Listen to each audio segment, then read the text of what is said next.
Hello everyone and welcome to the 10th video as a part of the training videos on filling up and submitting the DGQI second edition self-assessment questionnaire via the DGQI portal.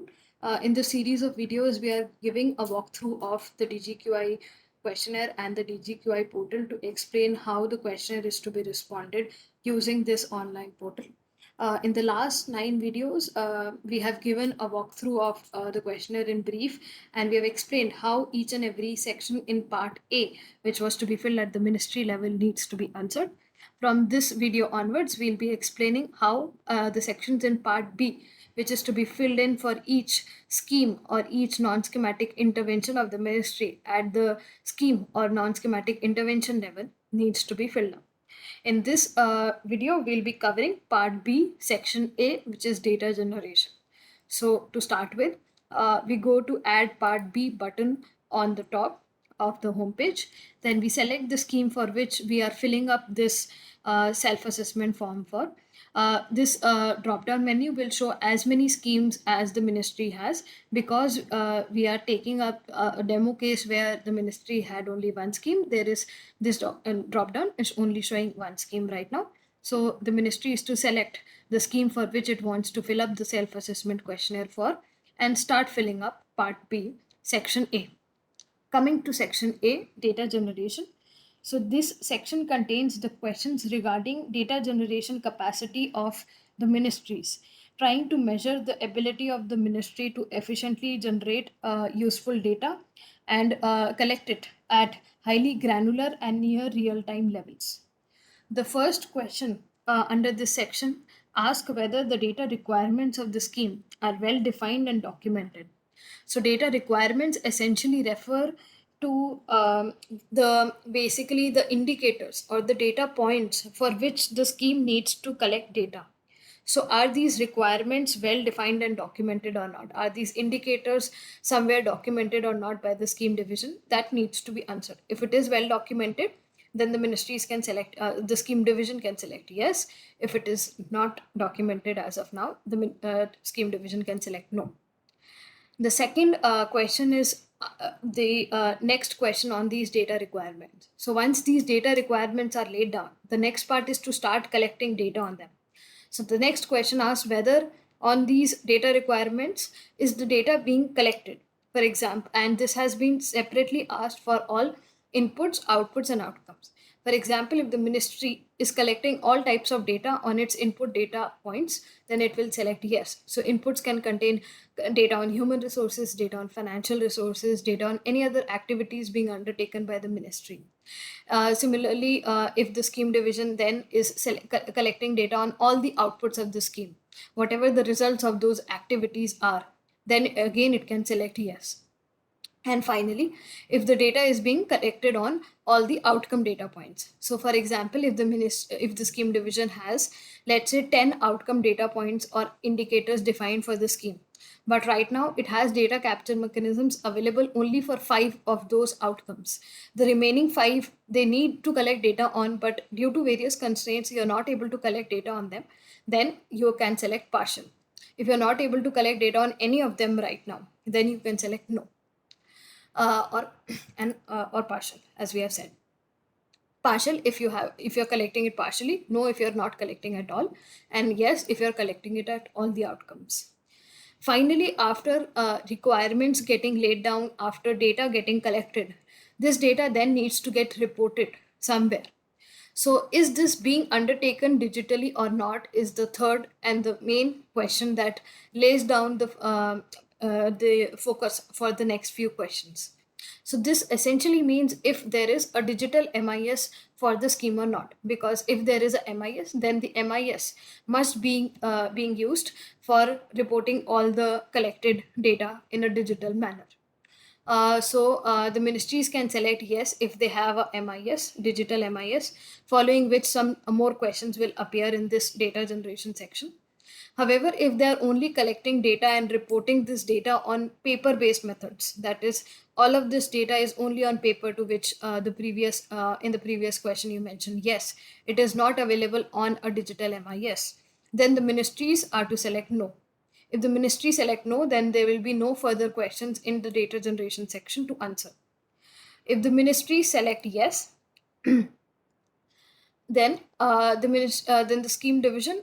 Please note that throughout this video and the remaining videos in for part B, I'll be using the word ministry and scheme division interchangeably. Essentially, we mean that this information is being filled for a particular scheme. So if the division is filling up this information and it says yes in question 3, then it is requested to please provide the link of the MIS, and if any credentials are required for login to this MIS, that is, it is not in public domain, you're requested to please provide a username and password to this. However, these fields are not mandatory, the credentials field. So if it is felt that you would not like to share the login credentials, then you may not share the same. However, it is encouraged that the ministries share it with DMEO NITI Aayog, as it will be only used for the intended purpose and not for any other purpose outside the government. If you go to section, so based on section 3's response, yes, if the data is reported digitally, the next set of questions ask about the characteristics of this data that is reported digitally. The fourth question asks, at what granularity is the data reported digitally for the scheme? So this is the granularity at which the MIS should have the information available for the scheme. If it is only available at the national level, the scheme division is to select yes. If it is available at the state level, also then they can select state also. And similarly, and so on and so forth, they can go down. So you are requested to select all the levels at which the scheme division, at which you are collecting data and you're reporting it on the MIS, and mark no for whichever granularity you are not reporting it for. However, if you feel that any specific granularity is not applicable for your scheme, for example, if you take up any infrastructure scheme and it is considered that individual level data is not applicable for your scheme, you can select not applicable here, and you can select project level data if you are monitoring project level data for this infrastructure scheme. So this is the way to which you have to answer question 4. Please note that not applicable option is to be only selected if it is by nature not applicable to your scheme. Like I just explained, if it is not a beneficiary oriented scheme, then individual data is not applicable, right? But let's say if it is a social scheme which is directed at individuals, but the scheme division is only collecting data at district level or city level, it does not mean that individual level data is not applicable. So therefore, the corresponding answer will be no in that case. And at district level, it will be yes. So please make sure that you are correctly filling up wherever you are filling up the granularity, whether it is not applicable or it should be no, and accordingly make a judgment. Moving to the next question, question 5 is ask about the frequency at which data is being reported for the scheme on the MIS. So again, you have to select all the frequencies at which the data is being reported on the MIS. If any frequency for some reason is not applicable due to longer gestation periods, then you can select the not applicable option accordingly. But the same norm applies to this question also. Please ensure that you are filling up not applicable only when it is the case that by nature of the scheme, it is not applicable that a higher frequency data needs to be reported digitally for the scheme. The next two questions are about the data collection again. So once one part is data getting reported on MIS, but this data that is getting reported on MIS, we want to see whether this data at what level it is being digitized. So one level is that, which is what is being asked in question 6. One level is that it is essentially collected on paper by human resources, and then it is fed on digital systems by some other human resource. So let's say somebody goes and collect household level data. Some human resource goes and does a household survey, and then it is that data is collected and then fed on computers by some other human resources. So then the first option is to be selected. The second option, if it is entirely collected using digital modes. But but human resources are collecting it. So to give an example, in this case, what is happening is human resources again doing this household survey, but this time they're carrying a tablet or a phone with them, and they're filling up this household survey questionnaire using the tablet or the phone. So it is not, and then it is directly getting collated and collected automatically using the digital system, using the digital modes. So here the human resource was collecting it on paper, and then somebody was later on feeding it on a computer. Here the human resource is directly collecting it on tablet, which is directly getting reported on the MIS. And the third type of data, which is transactional data. Transactional data essentially refers to that there is no human resource intervention at all. There is some kind of automatic data collection that is happening through some machines, through some sensors, via which automatically some transaction is happening and the data is getting recorded on the MIS. Just to give an example, for example, some financial exchange transaction is happening on a financial app, and that is automatically getting registered in the scheme MIS in when it is counting the number of financial transactions. Or to give another example, some IoT based sensor is directly collecting data about electricity, and that is directly being used to estimate what was the total electricity consumption. So therefore, accordingly, the ministries have to select whichever mode of collection was being used when they were reporting data digitally. So this question has not been asked at all if the ministry was selecting no, because then if it is only on paper, then it is not possible for the ministry to report all this data using any of these means.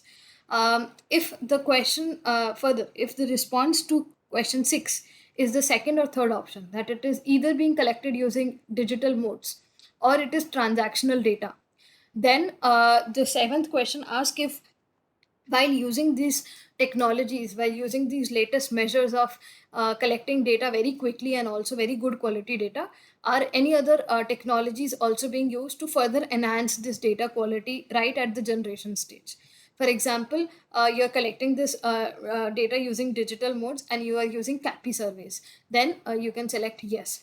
Or if this data is being collected using digital modes and or transactional data, and it is has some geotagged photos or it has some geofenced information, so you can accordingly select yes. If no, then the scheme division can select no. If any of this is not applicable, the use of this technology is not possible due to the nature of the scheme, then the scheme division can select not applicable. But again, a judgment is to be used that not applicable is chosen only when it is not possible for the ministry to do this for this scheme. Not just because the ministry is not doing it, it is said that it is not applicable. And if any other such technology is being further used to enhance the use of quality of data right at the generation stage, but it has not been listed here, you can enlist the same in the other section. So this covers the first section of part B, which is data generation, granularity and digitization of data. And in the next video, we'll be covering data quality section of part B. Thank you.